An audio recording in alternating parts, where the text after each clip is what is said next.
I ran a spring break D&D camp last week. That was 5 days, back-to-back, running D&D for a group of middle schoolers. Together we tackled one long adventure in kind of a mega dungeon style format. On this video, I wanted to share the top 5 things I learned from that experience, and provide a tip for each one on either something that worked well, or something new to try next time that might make the game better. Based on math, that should give you +5 on your Save versus Justin. As somebody who's attended a fair share of game conventions in the past, 5 days of gaming doesn't actually seem that crazy. A typical con for me might be 3 or 4 days, packing in 2 or 3 games a day, but that's usually a mix of playing and running games across a bunch of different game systems. This spring break camp was me running D&D every day for a solid week, and this time people were paying me to participate.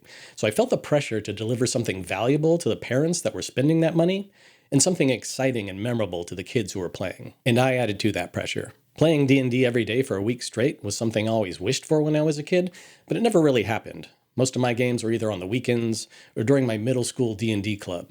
That's me.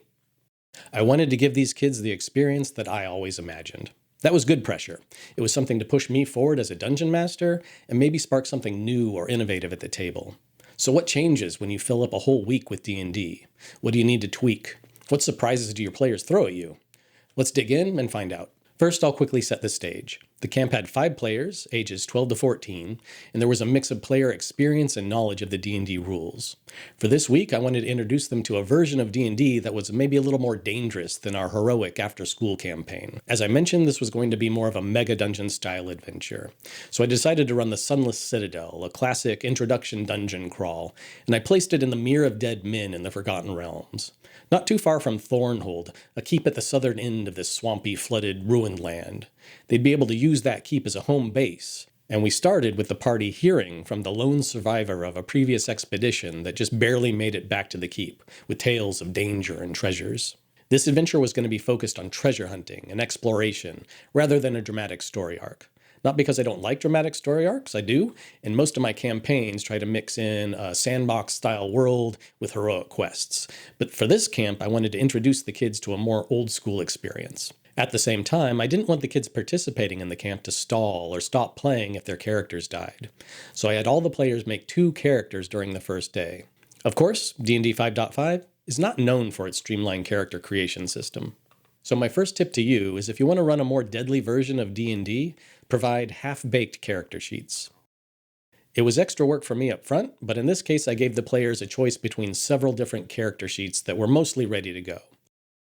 The class and background abilities were already listed, along with spells and all of their starting gear. I purposefully didn't give them the best gear that a first-level character might be able to afford, and I started them with 0 gold. They couldn't afford anything right away, so they had a reason to go treasure hunting. They could still customize their character by selecting a species and assigning their stats, and then picking out a figure. 5 players creating 2 characters each took us about an hour, so pretty quick. Not the lightning speed of something like Shadowdark or Mouse Ritter, but not terrible. You can also check out my episode on sticker character sheets for more details on how I speed up character creation and leveling up. I did ask the kids afterwards if they thought it would have been more fun to just dive in with some pre-generated characters, but they all said they really appreciated the chance to make some choices about their characters and connect with them a bit before starting the adventure. Running a mega dungeon style game, meaning the entire adventure is really focused on exploring and delving into that dungeon, but only having a week to do that actually gave me another challenge.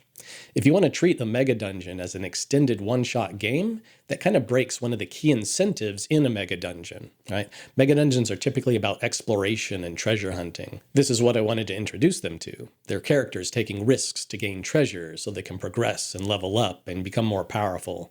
But if you know that the campaign's going to end at the end of the week, you lose some of that drive, right? Obviously the drive to, play D&D and have fun dungeon crawling is still there, but I also wanted that risk-reward system to still be part of it, and for it to be meaningful. You heard that I started the characters in a situation where they could use treasure right away to get better gear. That worked, but I wanted to try to escalate that. So my next tip is the loot chest. For this camp, the loot chest was actual physical prizes or souvenirs the players could buy with the gold they discovered in the game. I showed them this chest at the beginning of the adventure and let them know that they'd be able to buy from it on the last day of the camp. To pull that off, I had to adjust the adventure treasure finds to match the economy I had in mind. Basically, my target was for each player to find between 800 and 1,000 gold during the week that they could then spend on loot. There were two key things to make that work better. I wanted the characters to still be able to spend the gold they found in the adventure to buy stuff for their characters, but I didn't want that to affect how much gold they could spend on loot later. I also didn't want character death to wipe out how much gold they had available to spend at the end of the camp. So I ended up tracking how much total gold each player found, separately from how much gold their characters had available. This was a big hit at the camp. Who wouldn't like buying D&D prizes with their gold? But I know it's probably not a super useful tip for you. You may not need to bribe your players with shiny trinkets. So the real tip is to look for ways for the players to progress across your campaign, in addition to how their characters progress. Take a cue from roguelike video games like Hades, where you're kind of expected to die, but when you do, you still unlock something that's going to help your next character. A similar concept that I'm going to try out with players in an upcoming D&D club that I'm going to lead at my local library is called Metagold. With Metagold, instead of spending your player-found gold on physical prizes, you spend them on minor gear or upgrades that can apply to any of your future characters. A few examples include starting your next character with a minor consumable item like a potion, or maybe the next character starts with heroic inspiration. You can also buy upgrades that let your future characters start with a die they can use in a similar way to bardic inspiration, but on a specific role. At the library, I'll be running a series of one-shots, and characters may not be able to progress from adventure to adventure, but I still wanted to encourage exploration and treasure hunting. I'll include a link to my notes on Metagold in the description below. Another driver behind mega dungeon style play, or any dungeon really, is the concept of rolling for random encounters regularly. Typically, the goal there is to keep pressure on the players so they don't feel like they have endless time to pick apart the dungeon. If they wait around too long, danger's going to find them. It can also make the dungeon feel more alive, right? Not even the dungeon master knows what's going to happen during a delve. If I'm being honest though, I haven't always embraced random encounters. I used to completely ignore them and just focus on the set piece events in a dungeon or adventure. But over the past few years, I've become a big fan, as long as they're designed well. And to me, many published random encounters have been kind of hit or miss.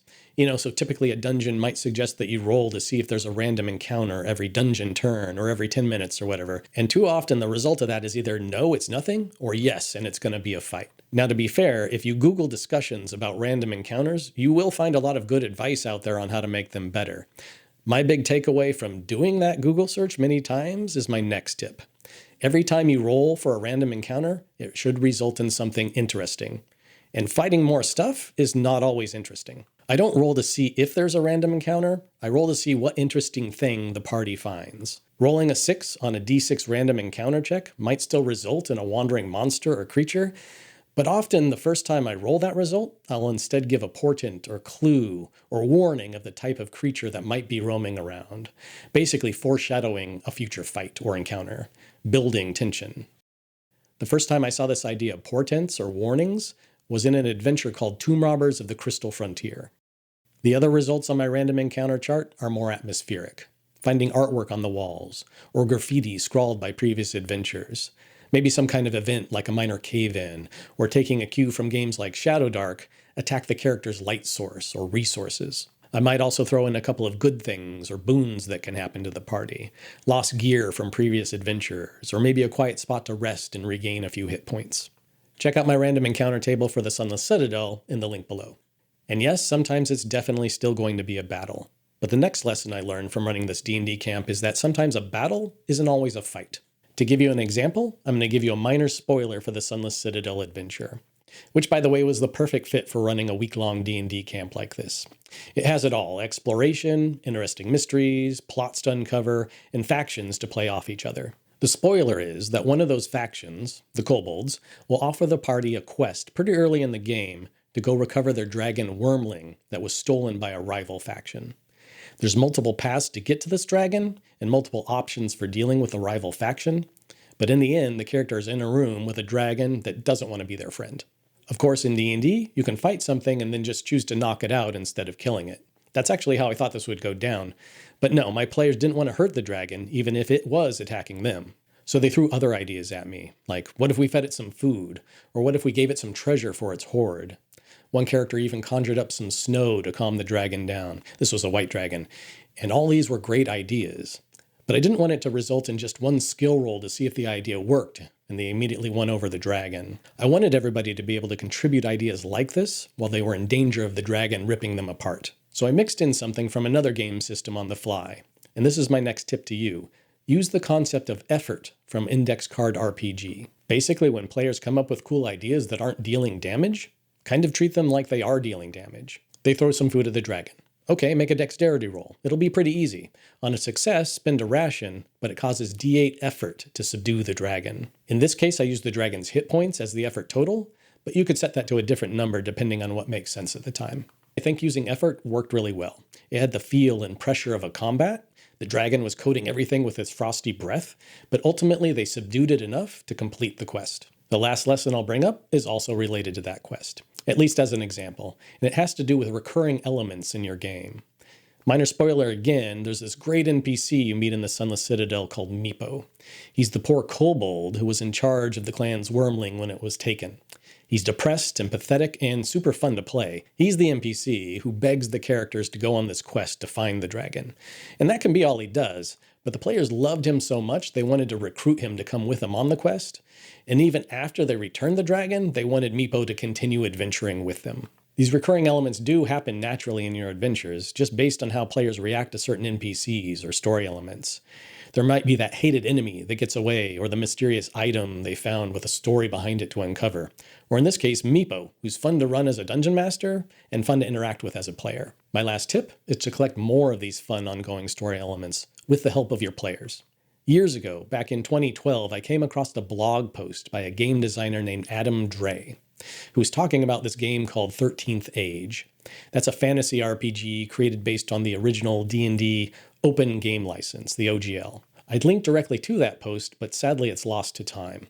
When I originally found it, though, I thought the idea was so cool that I cut and pasted the whole post into my notes app. And I remembered that after the D&D camp, so I dug it up. And now I plan on reanimating it.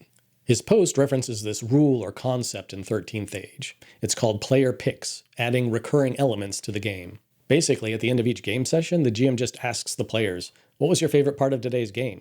That can be any story element, an NPC like Meepo, a legend or local custom, or maybe some mystery to explore later.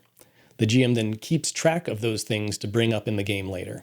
And in his post, Adam adds to that by suggesting that the players can write down these elements on index cards, which creates this cool deck of ideas that the GM shuffles and has at hand while running future games. Whenever there's a lull in the action, the GM can just look at the top card of the deck for inspiration, and you already know it's going to be something that the players want to see. I think that sounds like an excellent and engaging way to see what parts of your campaign are the most fun for your players, and to create a feedback engine to build out those ideas. Kind of randomly, 13th Age just recently had a Kickstarter for a revision and reprint, so I'll include a link to that below. I assume this is still a rule in the new version, but I haven't checked it out yet. So those were my top tips and takeaways from running a D&D camp. 1. Half-bake your character sheets when you want to get to the adventure quickly, but don't overbake them. 2. Explore providing a fun way for player progression that still allows for character death. 3. Always add to the story when you roll for random encounters. 4. Try out effort damage from Index Card RPG. And 5. Actively recruit your players to call out what recurring elements they would like to see more of in your campaign. Have you tried out any of these tips before or something similar? If you did, how did it go? Do you have other ideas on how to elevate the game based on the lessons I learned from running a D&D camp? Have you run a D&D camp yourself or something similar? What did you learn? Please leave a comment below, and I look forward to continuing the conversation.